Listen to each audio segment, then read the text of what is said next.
¿Qué pasa, Chendelmón? ¿Qué pasa, Chendelmón?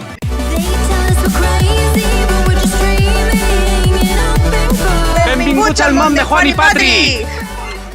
¿Qué pasa, Chendelmón? El valencianismo se interpreta como un rol divergente del catalanismo, ya que uno promociona una cultura valenciana propia y el otro la niega sustituyéndola por la catalana. Es muy común escuchar por parte de valencianistas que Cataluña se quiere apropiar de nuestra cultura, que tienen envidia del Reino de Valencia porque ellos fueron solo un condado, o que los valencianos deberíamos hacer lo mismo que ellos y negarles el idioma, la cultura. ¿Pero son solo críticas o esconden algo más? ¿Hay valencianistas envidiosos de Cataluña? Realmente sí los hay. Muchos se inspiran en la enorme promoción que tiene el catalán en Cataluña, o la tremenda importancia de sus representantes a nivel nacional, o que sus métodos, manifestaciones, células de resistencia, han hecho que la cultura catalana se respete. Cosas que no pasan con la valenciana. Y esto no es nuevo. Escritores y poetas de marcadísimo carácter valencianista, como Martí Gadea o Xavier Casp, han alabado los métodos seguidos en Cataluña. ¿Pero esto es bueno? Veámoslo con objetividad. La lengua catalana vive hoy en día completamente controlada por la política, y es usada como método de propaganda nacionalista,